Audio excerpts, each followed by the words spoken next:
사형수에게는 내일이 없습니다. 정확히 말하면 내일이 있을지 없을지 모릅니다. 그래서 잃을 것도 없습니다.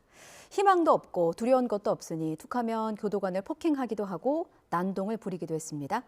그중에 한 명이요, 20명의 목숨을 앗아간 연쇄살인마 유영철이었습니다. 그런데 최근에 갑자기 얌전해졌다고 합니다.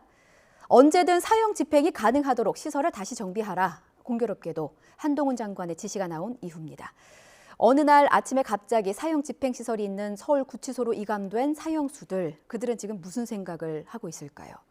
한국형사법무정책연구원 김대근 연구위원과 함께 자세한 얘기 나눠보겠습니다. 어서 오십시오. 안녕하십니까? 예. 자, 먼저 저희가 위원님을 모신 이유는 사형수들을 직접 만나서 인터뷰를 진행을 해서 논문을 좀 내셨더라고요. 네. 예. 어떠셨습니까? 짧게.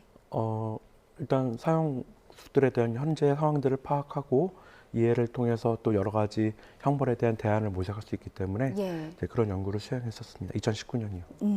그런 부분들 차근차근 여쭤볼게요. 일단 최근에 언론에서도 화제가 됐던 게 연쇄살인마 유영철에 대한 얘기였습니다. 유영철의 경우에는 재소자들 사이에서 좀 기피 대상이었다고도 하고 자신은 이제 뭐 두려운 게 없다라는 말을 하면서 이제 교도관들을 폭행하기도 하고 난동을 부린 것으로 알려졌었는데 최근 들어서 태도가 달라졌다고 해요. 어떤 이유가 있다고 보십니까? 일단 크게 두 가지일 것 같습니다. 하나는 이제 사형장을 정비하라는 지시라든지 네. 또 본인이 이제 그 서울로 구치소로 이송이 되면서 뭔가 죽음에 대한 공포, 집행에 대한 두려움들이 현실화되는 부분들이 있을 거고요. 예. 또 동시에 우리 사회에서 이런 엄벌주의가 좀 강화되면서 분위기가 무거워지는 것들도 그 안에 있는 수용자들이 좀 더 이제 좀 주저하게 만드는 부분들일 것 같습니다. 그렇군요. 한동훈 법무부 장관의 사형 집행시설 재정비 지시가 실질적으로 사형수들한테는 그럼 어떤 의미로 좀 다가갔다고 이해하면 되겠습니까? 일단 유영철에게도 뭔가 심리적인 영향을 미친 거는 맞네요. 예, 사실 사형장을 정비한다는 것 자체가 예. 사형 확정자뿐만 아니라 그 안에 있는 수용자들에게 많은 동요를 가져오는 부분들이 있습니다. 예.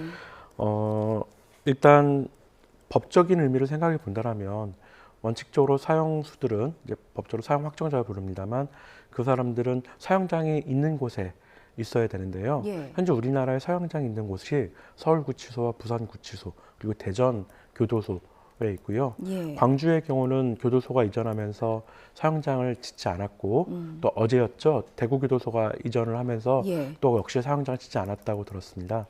때문에 이제 그런 사형장이 있는 곳으로 사형수들을 모이게 하는 것이 어떤 법의 상태에서 맞는 부분들이 있고요.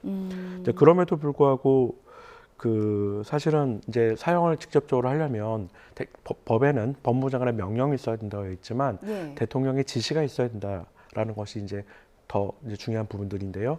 그럼에도 불구하고 우리 지금 윤석열 대통령의 경우는 후보자 시절에 사형에 대한 이제 명확한 반대 의사를 보인 바 있기 때문에 사실상 집행으로 이어지기에는 형사사법의 일관성이라든지 이런 부분에서 어려움이 있지 않을까라고 생각합니다.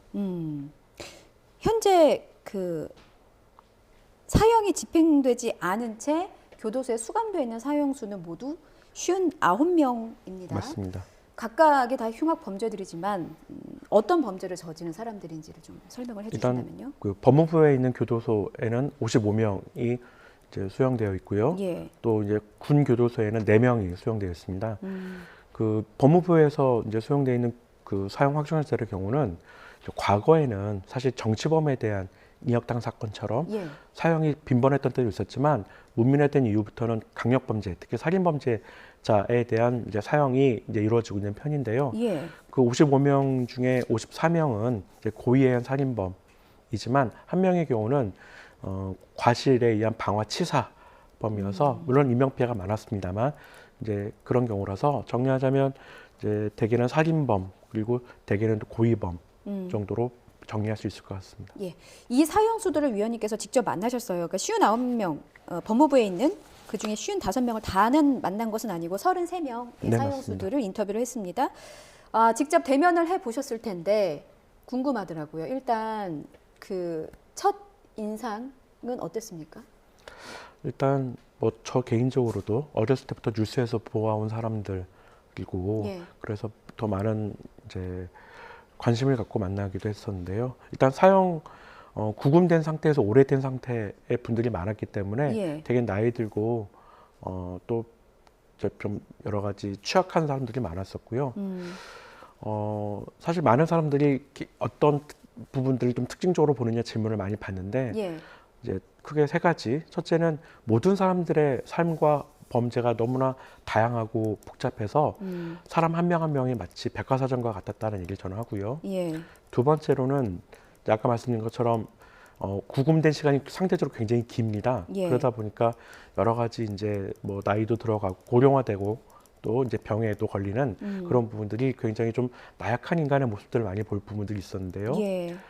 세 번째로는 아까 말씀드린 되게 다양하다라는 점인데 어떤 사람은 자신이 저질렀던 범죄에 대한 두려움이나 고통이나 후회 뭐 그런 것들로 괴로워하는 사람도 있었지만 예. 또 어떤 사람은 뉘우치지 않고 그런 사람들도 분명히 있었거든요. 층위가 너무나 다양했는데 다만 우리가 생각하는 것처럼 뭐 모두가 악마고 지금도 막 이렇게 막 광기에 어리고 이런 상황은 전혀 아니고 되게 다양한 사람들 그리고 굉장히 범죄에 대한 기억 경험들 때문에 괴로워하는 사람들도 꽤 있었다는 말씀을 드릴 수 있을 것 같습니다. 그래서 저희가 그래픽으로 준비했습니다. 사형수들과의 인터뷰 내용 중에 일부를 발췌해봤습니다. 물론 익명으로 논문에 기재가 됐고요. 이런 내용들이 좀 눈에 띄었습니다. 아침에 눈을 딱 뜨면 이게 사는 게 아닌데 뭐 이런 얘기도 했다고 하고 또 빨간 수번이라고 해서 이제 사형수들은 명찰 색깔이 명찰이라고 해야 될까요? 그 수번 적힌 게 빨간색이잖아요. 네. 이 빨간 수번이 적힌 걸 다른 수용자들이 보면 그 시선이 참 무섭고 두렵더라라는 얘기도 있었습니다. 뉴스 언론에 대한 분개심을 좀 많이 드러냈더라고요. 저도 읽어보니까 뉴스에 나오면 타 수용자들의 시선이 좀 달라지더라라는 두려움을 호소하기도 했고 이 얘기도 굉장히 눈에 띄었습니다. 사형 집행보다는 종신형제로 갈까 두려운 마음이 있다. 왜냐하면 더 이상 고향으로 돌아갈 기회가 없어지기 때문에 기회가 주어진다면 고향 땅 한번 밟아보고 죽고 싶다라는 얘기도 인터뷰도 있었거든요. 특히나 이제 사형 집행보다는 종신형제로 갈까 두렵다라는 인터뷰를 저는 굉장히 인상 깊게 봤는데 사형수들이 가장 큰 두려움을 갖는다는 게 바로 이런 부분입니까? 사실 이제 굉장히 복합적인 질문을 주셨는데 예.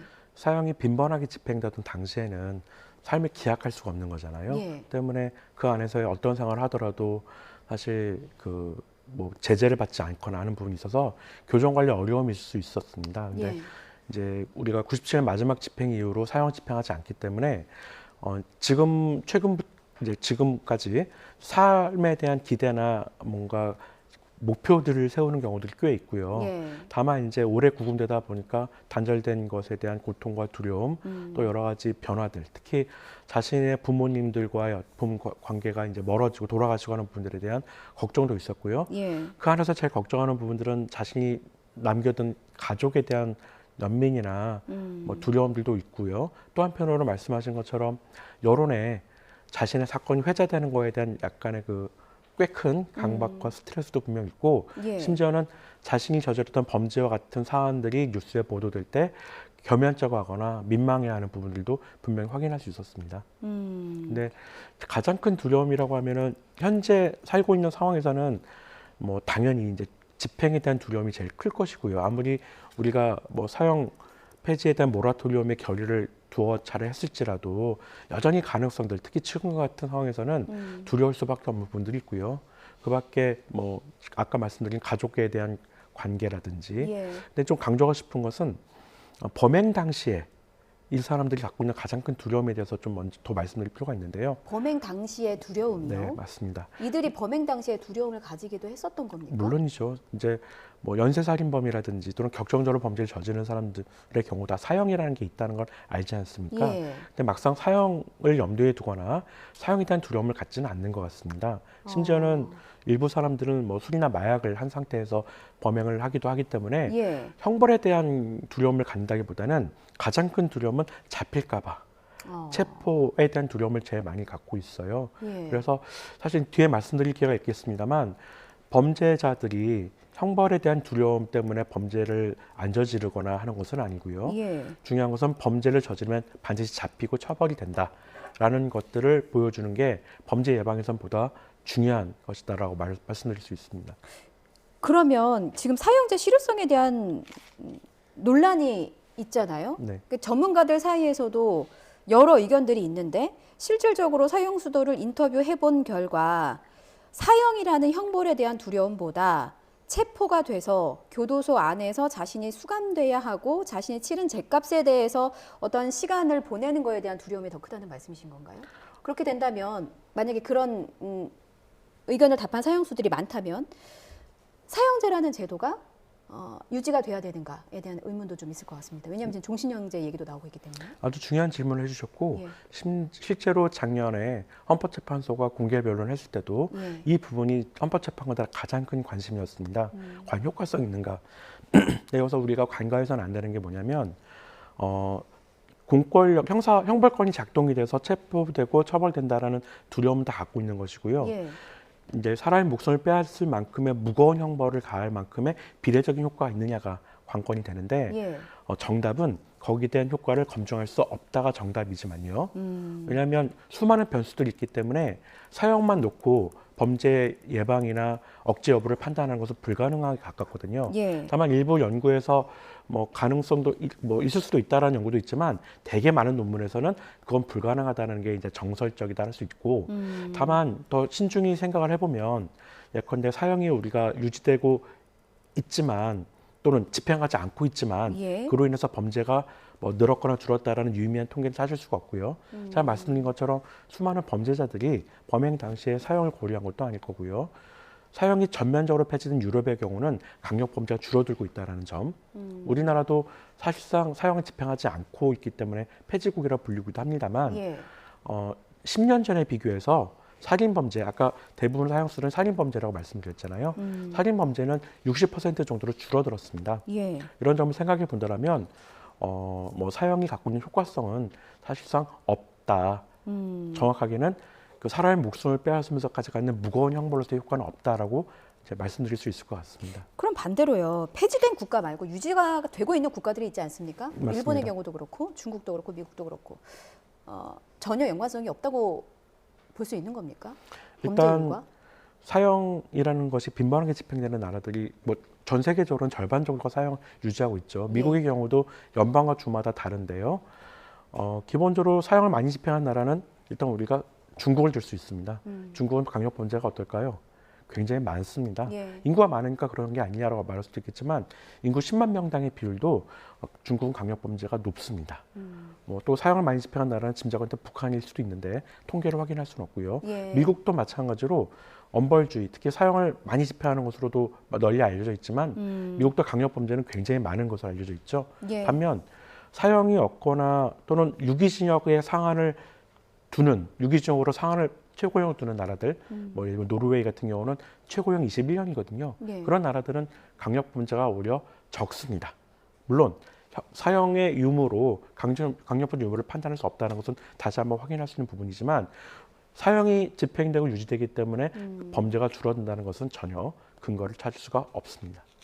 그렇군요. 앞서 위원님 말씀 중에 죄를 뉘우치는 사형수들도 물론 있지만 뉘우침이 없는 사형수들도 분명 있다라고 맞습니다. 말씀을 해주셨어요. 그러면 뉴스를 전하는 앵커 그리고 일반 시민의 입장에서는 뉘우치지 않은 죄수에게 어떤 식의 형벌이 내려져야 그나마 피해자를 좀 위로할 수 있을까, 그나마 사회 범죄율을 낮추는 데 좀 일조할 수 있을까라는 고민을 하게 되는 것 같아요.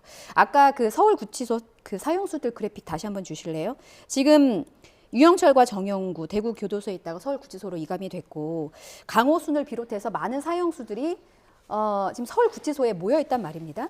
그렇다면 시설 정비를 다시 하라는 한동훈 법무부 장관의 지시 이후로 얌전해진 이들에게 그런 워딩이 뭔가 그 심리적인 영향을 미친다면 분명히 그런 뭔가 좀 이 사람들에게 죄책감이나 그 죄에 대한 어떤 형벌을 요구하는 여론도 분명히 있을 것 같아요.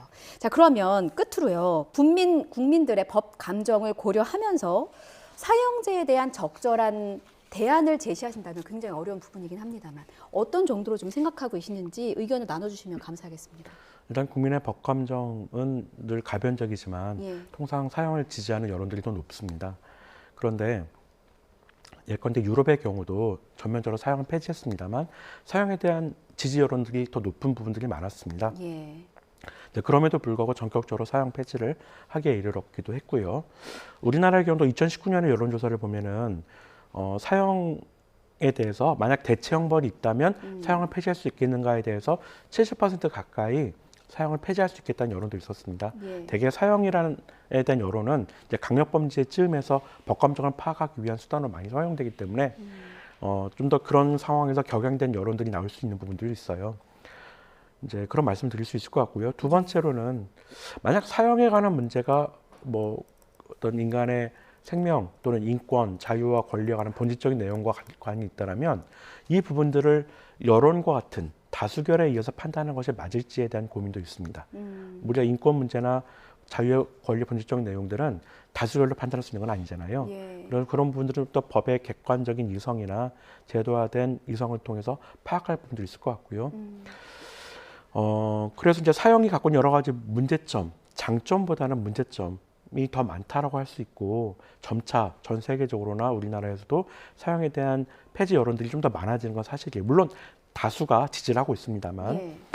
이제 헌법재판소의 결단을 기다리고 있습니다만 만약에 사형이 폐지된다라면 뭐 대체 형벌로 여러 가지 논의가 되고 있는데 네. 지금 법무부가 입법 예고한 것 같은 가석방 없는 종신형이 이제 가장 많은 대안으로 논의가 되고 있습니다. 예. 일단 법무부가 입법 예고한 방식은 사형과 함께 그걸 두겠다는 것인데 그것은 여러 가지 문제점들이 있어요. 예. 일단 형벌의 종류가 아닌데 마치 형벌의 종류처럼 이제 규정하고 있는 것도 문제라서 죄형 법정주의 문제도 있을 수 있고요. 또 뭐 법관에 의해서 판단한다라는 점에서 뭔가 예측 가능성을 확보할 수 없는 부분도 문제가 됩니다. 그런데 그런 걸 차치하고 가석방 종신형이 들어온다라면 예. 사실 가석방에 대한 판단은 징역, 우리 형법 72조에는 징역이나 금고 중에 있는 사람에 대한 것인데요. 네. 선고 당시에 있는 것이기 때문에 법관의 판단에 하는 것이 아니라 예. 사실은 교정 어떤 행형이 양호하고 뉘우침인 정도를 판단해야 되는 가석방 제도의 취지와 맞지 않고요. 네네. 뭐 인간의 존엄성을 반한다라는 유럽 인권재판소나 독일의 판단도 있었고요. 예. 그래서 저는 대안이 가석방이 가능한 종신형 또는 현행 무기징역으로도 충분하다라고 보는데 가석방의 경우는 우리 형법 72조에서 예. 할 수 있다라고 되어 있기 때문에 안 해도 되는 겁니다. 그러니까 그때 당시에 여러 가지 상황들을 보고 판단할 수 있는 것이라서 예. 뭐 풀려나올 수 있는 것에 대한 두려움을 갖지 않아도 된다. 말씀을 드릴 수 있을 것 같습니다. 예. 지금 위원님과 말씀을 나누고 있다시피 아직까지는 사회적으로 좀 논란이 분분합니다. 사형과 범죄를 검증할 수 없다라고 말씀을 해주셨고요. 그 논문 내용에서 저는 이 내용 하나를 끝으로 전하고자 합니다. 상당수의 사형 확정자들이 사형제도 유지가 필요하다고 답하였다. 그 이유는 사형이라는 처벌의 억제력, 잘못에 대한 책임을 들었다. 이 내용이 논문에 기재되어 있는 것이었습니다. 의견이 엇갈립니다. 저희가 그 사회적인 수기가 필요하기 때문에 저희가 이 주제를 오늘 다뤘고요. 방송 함께 하시면서 많은 생각을 하셨으리라 생각이 됩니다. 오늘 말씀 여기까지 듣겠습니다. 지금까지 한국형사법무정책연구원 김대근 연구위원과 함께했습니다. 잘 들었습니다. 네.